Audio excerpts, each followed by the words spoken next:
मित्रांनो, एक बाई तुम्हाला मोठ्या प्रमाणात व्हायरल झालेली दिसते आणि ती नेहमीच माननीय झरंगे पाटील यांच्या विरोधात काही ना काहीतरी अनापशना बोलत राहते. आता या बाईच्या मनात नेमकं काय आहे? ती सांगते की मी 96 कोळी मराठा आहे. मी 96 कोळी मराठा आहे. मी वानखेडे नावाची आहे. मला झरंगे पाटील जे बोलतात ते मला मान्य नाही. असे बरेच काही कमेंट करते, घाण-घाण वाक्य करते, वाकडं-तिकडं तोंड करते. नेमक्या बाईच्या मनात नेमकं काय चाललं? या बाईला नेमकं काय साध्य करायचंय? याचा आढावा या व्हिडिओच्या माध्यमातून आपण घेण्याचा प्रयत्न करणार आहोत. मित्रांनो, हिच्या मागे कोण आहे हे सुद्धा आपण थोडक्यात समजून घेण्याचा प्रयत्न करणार आहोत. मित्रांनो, ज्या पद्धतीने ही बाई तोंड वाकडं करून बोलते, एखादा अपशब्द बोलते, माननीय जरांगे पाटील यांच्या नेहमीच विरोधात बोलते. माननीय जरांगे पाटील यांच्या माध्यमातून जवळपास 2 वर्ष होत आहेत. आता 18-17 महिने झालेले आहेत. आणि माननीय जरांगे पाटील यांची भूमिका स्पष्ट होती की मराठ्याला ओबीसीतून आरक्षण मिळावं. त्या माध्यमातून ते नेहमीच लढा देत होते.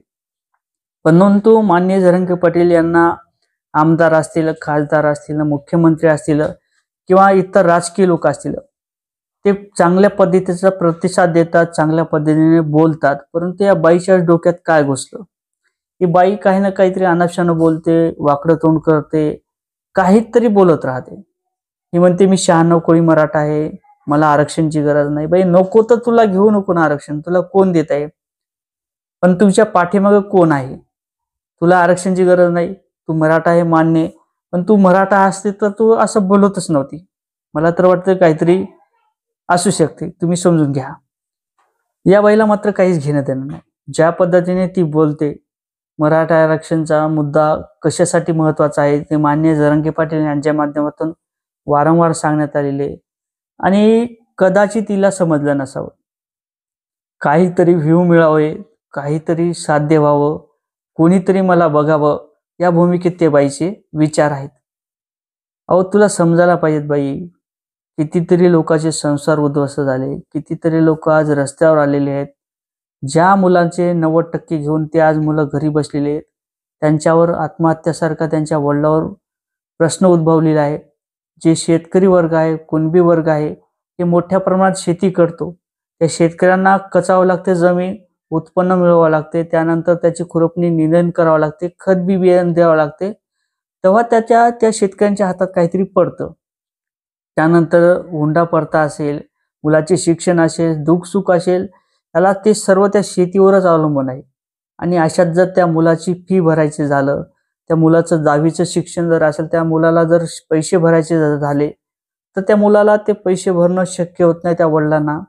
तो मुलगा 90% घेतो, डॉक्टर असेल, इंजिनियर असेल किंवा इतर नोकरी असेल, पोलीस भरती असेल, 90-90, 95-95% मार्क घेऊन तो मुलगा घरी येतो.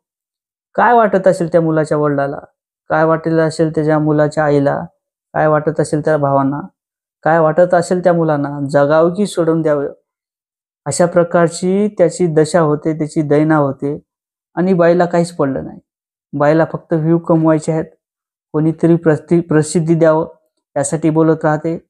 कोणीतरी तिला वाव द्यावं यासाठी बोलत राहते. परंतु कुठं सुद्धा विचारत नाही. तू कुठली आहेस, काय आहेस, हे सर्वांना माहीत पडलेलं आहे. परंतु तुझे कमेंट पाहण्याकरता किंवा तू काय बोलतो याच्याकरता पाहण्याकरता लोकांकडे टाईम नाही बाई. तू काय जरी असेल, मराठ्याची असेल, तू म्हणतेस मराठ्याची. ज्यावेळेस तुझा मुलगा शिक्षणाला जाईल, ज्यावेळेस त्याला नोकरीची गरज पडेल, त्यावेळेस त्याच्या मुलाचं जर शिक्षण नाही झालं किंवा त्याला जर 90% घेऊन जर तो मुलगा घरी बसला, त्यावेळेस तुला कळल मराठीची जी काय भूमिका आहे, मराठ्याचं अंतःकरण काय बोलते, मराठ्यांची भूमिका काय आहे. आणि ते वडील ज्यावेळेस तू त्या मुलाची आई होशील, मुलाचं शिक्षण होईल आणि तो मुलगा घरी होईल, घरी येईल, वापस येईल, 90% घेऊन तो घरी येईल, त्यावेळेस तुला समजेल की मराठ्याची अंतःकरण काय आहे, मराठ्यांना डवचण्यात जाणारा जे आरक्षणचा लढा आहे तो काय आहे. आणि माननीय जरांगे पाटील यांच्या माध्यमातून नेहमी ओबीसीतून आरक्षण मिळावं ही त्यांची मागणी. तुला काहीच समजणार नाही. ज्यावेळेस तुझ्याकडे येईल, तुझ्यावर पडेल, त्यावेळेस तुला समजेल. व्ह्यू मिळवण्याकरता, कोणी प्रसिद्धी देईल याच्याकरता, तुझा चॅनल चालवण्याकरता ही मराठ्याची ताकद नाही.